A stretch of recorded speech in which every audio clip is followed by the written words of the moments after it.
자, 이번 유형은 원주각과 중심각의 크기, 접선이 주어진 경우를 말합니다. 자, 일단 기본적으로 우리 접선 이야기 다시 하겠습니다.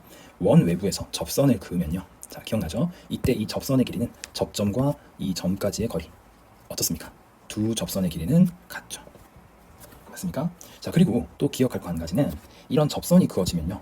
기본적으로 원의 중심에서 수선을 그어보는 것을 권해드립니다. 원의 중심에서 접점을 향해 수선을 그으시면요. 자, 이때 우리는 어떤 도형이 나오는 걸 알 수 있습니까? 자, 외부의 점 P, A, B, O 이렇게 부르시면 사각형 P, A, O, B가 나타나네요.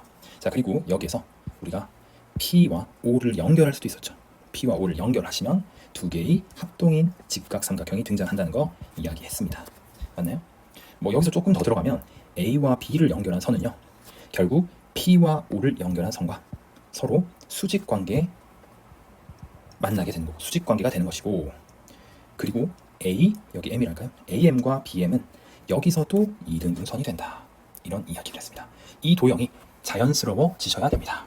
이 모양과 중심각, 원주각의 관계로 넘어갈 거니까요. 자, 봅시다. 이런 도형이 있습니다. 일단 이 도형에서 우리가 목표로 하는 것은 바로 X의 각을 구하는 것인데요. 자, 근데 이 관계가 좀 이상합니다. 자, 외부의 점에서 접선을 그은 거고요. 접선을 또 하나 그었어요. 그러면 지금 이 점들은 바로 접점이 되는 건 맞죠?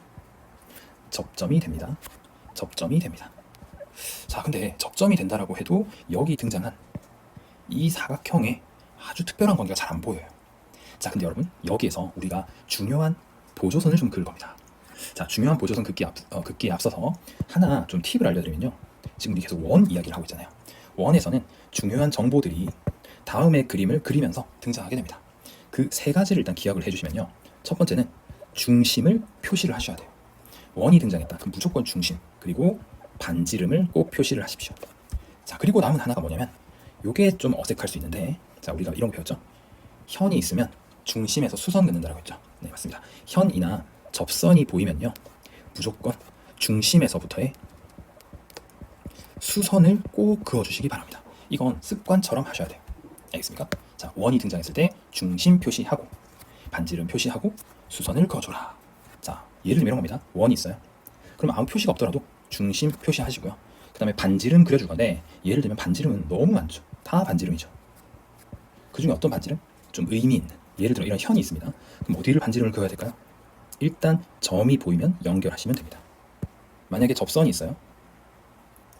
접선에 접점이 보이면 이걸 연결하시면 됩니다. 자, 그 다음 현이나 접선이 등장하면 중심에서 수선을 그어라. 방금 우리가 했던 것도 있네요. 자, 어떤 거냐면 현이 등장했어요. 그러면 중심에서 수선을 그어라. 자, 이렇게 그어서 직각 표시까지 해주면 바로 필요한 삼각형이 보이죠. 이렇게 하는 겁니다. 자, 이걸 우리가 원이 등장했을 때 해야 하는 체크리스트들을 했을 때 등장하는 것들이죠.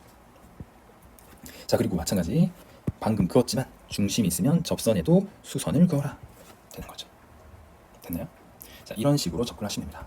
사실 하나 더 이야기를 해드리면 원에서는 중심 거리를 표시하셔도 너무 큰 힌트가 됩니다. 근데 중심 거리란 말이 아직은 조금 낯설 수 있으니까 나중에 다시 한번 이야기를 하겠습니다. 지금은 이 세 가지만 체크를 하시면 좋겠습니다. 자, 그러면 그걸 가지고 다시 볼게요. 지금 같은 모양도 역시 좀 표시할 게 있네요. 중심 표시하시고요. 중심 표시하시고요. 반지름 표시할 건데요. 이것도 의미는 있지만 각을 굳이 쪼개기보다는 접선으로 긋겠습니다. 그러면 접선에 반지름을 표시를 하시고요. 근데 접선이기 때문에 수선이기도 하죠. 그래서 직각 표시까지 해주시면 보조선이 완성되었습니다. 자, 그러면 이러고 나서 다시 그림을 살펴보니 아주 큰 의미가 보이네요. 뭐냐면요. 이제 커다란 사각형을 보는 게 아니라 우리는 이렇게 새롭게 만들어진 접선과 반지름으로 이루어진 사각형을 보는 겁니다. 그럼 이게 뭐 어떤 의미가 있는데요? 자, 이 사각형을 보시면 우리가 각을 이미 3개나 알고 있거든요. 36도, 90도, 90도. 그리고 하나를 모르죠. 바로 이 각. 자, 바로 이 중심에서의 각 몇 도일까요? 전체 360도에서 지금 이미 90도를 2개나 가지고 있죠. 그러니까 180도는 미리 빼시고요.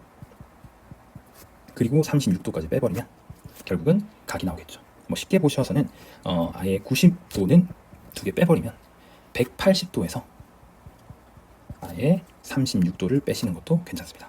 그럼 어떻게 됩니까? 이 각이 144도가 되겠죠. 아하. 자, 그럼 두 번째 스텝. 이렇게 만든 144도는요. 다시 시선을 돌리면 X와 관계가 깊습니다. 바로 뭐예요? 똑같은 접점 두 개에 대한 중심각과 원주각이죠. 그러면 끝났네요. 원주각은요. 바로 중심각 144도의 절반이 되니까 72도가 되겠죠. 자, 이런 식으로 보조선을 그을 수 있느냐 하는 것입니다. 자, 어떻게 그었는지 다시 볼게요. 원이 있고요. 외부의 점에서 접선이 있고요. 자, 그리고 원 위에 또 다른 점 하나를 연결하면서 사각형이 형성이 되는 겁니다. 자, 그때 외부의 점과 접점들 사이에서 만들어지는 각 X와 내부에 있는 점 B에 의해 원 위에 있는 점 B에 의해 만들어진 원주각 Y는 어떤 관계가 있다? 그냥은 관계가 보이지 않지만 중심과, 자, 첫 번째 중심과 두 번째 반지름이라고도 할 수 있지만 여기서 그냥 깔끔하게 접점과 중심 사이에 수선을 그음으로 인해서 의미가 생긴다는 겁니다. 자, 반드시 90도 표시해 주셔야 됩니다. 그러면 이때 AOC라는 각은요. 어떻게 되고요? 180도에서 빼기 X가 되는 거고요. Y라는 각은 최종적으로 어떻게 된다? 180도 마이너스 X를 뭘로 나눈 거? 절반으로 나눈 것이 된다 하는 것입니다. 됐나요? 자, 그럼 연습해보고 들어갑시다. 자, 첫 번째 그림. 자, 여기서는 선생님 여기 48도가 있으면 여기 2배네요. 2배. 2배가 딱 되니까 96도입니다. 자, 절대 그러시면 안 돼요. 우리는 2배라는 것은 반드시 똑같은 호에 대해서 원주각의 2배가 중심각입니다. 근데 지금 이건 원주각에 해당하는 ACB와 그리고 아무것도 해당 안 하는 P와의 관계를 가지시면 안 돼요. 그걸 보시면 안 됩니다. 자, 그래서 우리는 어떻게 하자? 뭐라고 했습니까? 보조선을 긋자. 중심에서 접선까지는 무조건 보조선을 그어주자. 무조건입니다. 물론 너무 쉬운 문제인데 그을 필요가 없으면 상관없지만 잘 모르겠다, 좀 미심쩍다 하시면 100% 그으셔야 됩니다. 자, 그러면 이제 여기서 우리가 하나를 거쳐가네요. 먼저 PAOB라는 이 사각형에서는 직각이 2개나 있기 때문에 남은 한 각은요 뭐가 된다? 48도와 합쳐서 180도가 나와야 되므로, 자, 이 각 X가 뭘 했습니까? 180도에서 48을 뺀 거죠. 그래서 뭐가 됩니까? 132도가 되네요. 그러면 반대편에 있는 각은요 바로 뭐가 되고요? 360도에서 131을 빼니까 228도가 되겠네요. 맞나요? 그러면 그때 자, 보이시죠? 이 228도와 이 각 C가 무슨 관계입니까? 중심각과 원주각이 되는 거죠. 왜요? 같은 호에 대한 중심각과 원주각이 되니까요. 그럼 결국 각 C는 뭐가 됩니까? 각 C는 바로 114도가 되겠습니다. 이 X를 구하는 게 아니었어요. 헷갈리실 수 있는데, 자, 우리가 구하려는 게 지금 바로 C의 각을 구하는 거였습니다. 자, 조금 복잡해서 연습을 많이 하십시오. 자, 이번 그림은 미리 중요한 선들이 그어져 있어요. 자, 우리가 그으려고 했던 선, 수선. 자, 직각 표시만 해주면 되겠죠. 직각 표시 안 하면 잘 안 보입니다. 자, 그러면 일단 이 접선과 수선을 이용해서 만든 사각형에서 X를 먼저 찾을 수 있군요. X를 먼저 찾을 수 있습니다. X는 어떻게 됩니까? 180에서 40도를 빼면 되니까 결국에는 140도가 되겠죠. 맞나요? 자, 그렇게 해서 구해주시면 140도와 이제는 누구의 관계를 봐야 됩니까? Y의 관계죠. 그럼 Y는 뭐가 될까요? 140도와는 같은 호에 대한 중심각 원주각이니까 맞습니다. 절반을 나눈 70도가 되는 거죠. 자, 연습이 좀 됐나요? 바로 문제 풀어보도록 하겠습니다. 자, 유형 분석 3번입니다. 자, PAPB는 원 O의 접선이다. 자, 접선이에요. 그냥 선이 아니라 APB가 70도일 때 ACB의 크기를 구하시오. 자, 우리가 이런 도형을 주면요, 이 APBC라는 도형은 큰 의미가 없습니다. 내접하지도 않고요, 외접하지도 않고, 네, 의미가 없어 보입니다. 근데 이때 우리가 어떤 도형을 그으면요, A에서 O로, O에서 B로 이렇게 중심각을 표시하게 되면요, 이때 이 P의 각 70도와 이 C의 각은 연관이 생기게 됩니다. 그렇게 말을 했죠. 자, 그럼 어떤 연관이 생긴지 한번 보시죠. 자, 첫 번째로는 우리가 알아야 될 거, A 각이 90도죠.